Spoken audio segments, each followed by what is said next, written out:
pendaftaran ataupun verifikasi? Kalau saya mau lihat begini, peraturan itu boleh diubah kalau memang ada jelas perintahnya. Satu. Kalau memang diubah itu karena mengakomodir tuntutan di lapangan, saya kira kalau saya dari perspektif hukum ini bukan seperti itu. Karena dasar legalitas perubahan itu harus berdasarkan norma hukum yang di atasnya. Karena perubahan, mengubah sesuatu itu merupakan tindakan hukum. Dan tindakan hukum itu dalam konteks hukum administrasi harus berdasarkan legalitas behinsel, atas dasar legalitas. Legalitas itu bersumber dari peraturan yang lebih tinggi. Bukan karena tuntutan di lapangan. Kalau ada tuntutan di lapangan, namanya bukan peraturan, tapi diskresi tadi. Kalau memang ada alasan-alasan yang objektif, itu boleh. Gitu. Ya, putusan cukup. MK yang membuat mengubah syarat itu?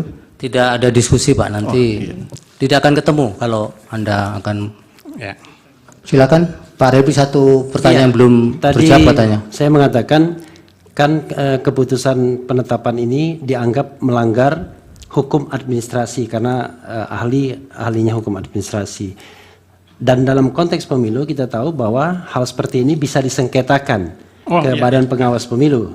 Nah, seandainya tindakan itu tidak diambil, entah alasan apapun, lupa atau tidak mau atau menunggu sengketa hasil, menurut ahli apakah kemudian itu bisa dikatakan sah dan kemudian tidak bisa lagi diperkarakan di Mahkamah Konstitusi? Sesuatu yang tidak sah secara hukum, kalau kemudian itu diabaikan, tidak diajukan gugatan, ya tidak bisa berubah dengan sendirinya. Tidak sah ya tidak sah. Baik, sudah cukup. Terima kasih ahli Pak. Majelis, pertanyaan dari terlapor belum dijawab tadi. Terlapor siapa terlapor? Sorry. Tadi sudah saya jawab. Pak jadi terlapor gimana? Sorry, termohon mohon maaf. Sudah belum dijawab majelis. Jadi yang mana satu kesempatan? Ya, soal coba. Saya ulangi lagi ya, bahwa di dalam peraturan KPU nomor 19. Ya sudah, saya sudah bisa sampaikan, nanti diskusinya bisa panjang. Jadi ada ketentuan bahwa ketika datang kemudian bisa menggunakan syarat sepanjang ada izin presiden, sementara faktualnya kan begitu kan?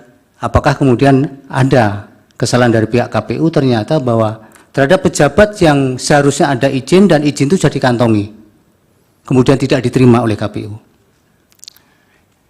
Itu syarat itu berlaku untuk semua apa untuk satu kasus itu? Untuk pejabat atau kepala daerah yang ditunjuk kepala daerah inkasu, Pak. Bagaimana pendapat ahli?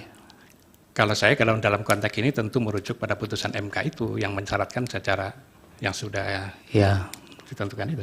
Cukup. Terima kasih, Prof. Keterangannya mudah-mudahan bermanfaat untuk Mahkamah Konstitusi.